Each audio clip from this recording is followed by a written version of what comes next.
নমস্কার, কেমন আছেন সবাই? আশা করছি সবাই অনেক ভালো আছেন। সত্যি, এখন কিভাবে সকাল হয় আর কিভাবে রাত সত্যিই বোঝা যায় না। কথায় বলে মা হওয়া সহজ নয়। এখন তো আমি আরো হাড়ে, হাড়ে বুঝতে পারছি।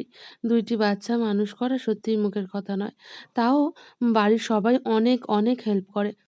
একা, একা যারা বাচ্চা মানুষ করে তাদের সত্যিই কৃতজ্ঞতা জানাতে হয়, জানেন তো?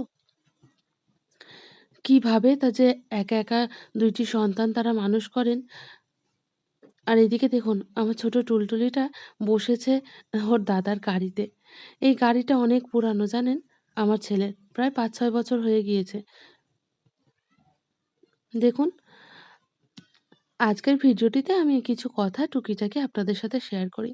আমি না যখন 2nd বার প্রেগনেন্ট হই, তখন ভেবেছিলাম যে আমার ছেলে এটা কিভাবে নেবে? নতুন বেবি আসবে। ও ধরুন আমাদের পুরো ভালোবাসাটা ওই পায়।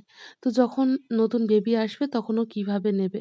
কিন্তু যখন বেবি এলো আমি ওকে দেখলাম সত্যি ভাবতে পারিনি ও এইভাবে মানে ব্যাপারটা মেনে নেবে। ওকে আমি অনেক বোঝাতাম যে, তুমি বনিকে বা যে নতুন বেবি আসবে তাকে যদি ভালোবাসো দেখবে তোমাকেও সে অনেক ভালোবাসবে।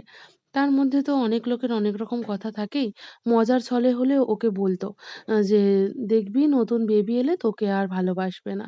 মানে কিছু, কিছু মানুষের কথাবার্তা না এমনই দেখুন ওরা তো ছোট, তাই না? ওদের মাথায় যদি এই কথাগুলো আমি এখন ঢুকিয়ে দিই যে নতুন বেবি এলে ওকে কেউ ভালোবাসবে না, তাহলে ওর মনে সেটা খারাপভাবে ইফেক্ট করতে পারে, তাই না? তো যাই হোক আমি দেখলাম পরে যে না, যে যাই বলুক আমার ছেলে কিন্তু ওর বোনকে অনেক ভালোবাসে, অনেক কেয়ার করে। এমনকি আমি যদি মাঝেমধ্যে একটু আ মানে যখন খুব ক্লান্ত হয়ে পড়ি, একটু ২-১ বার বকেও ফেলি, ও বলবে, "না তুমি আমাকে বকো, ওকে বকো না।" আমি সত্যিই অবাক হয়ে যাই জানেন? আমার এই ৬ বছরের ছেলেটা কি করে যে বড় হয়ে গেল আর এতটা চেঞ্জ ওর মধ্যে আসবে আমি নিজেই ভাবতে পারিনি। তবে ওপরওয়ালার কাছে সবথেকে বেশি আমি কৃতজ্ঞ থাকবো। ওনার ওপরওয়ালা আমার ঘরে এই ২ টি সন্তান দিয়েছেন। বিয়ের ৬ টি বছর হয়ে গেছে এই মা ডাক আমি শুনতে পারিনি। অনেক লোকের অনেক কথা, কটু কথা সহ্য করতে হয়েছে। অনেক ব্যবহার যা আমাকে অনেকদিন চোখের জলও ফেলতে হয়েছে। এখন আমি সত্যিই অনেক খুশি।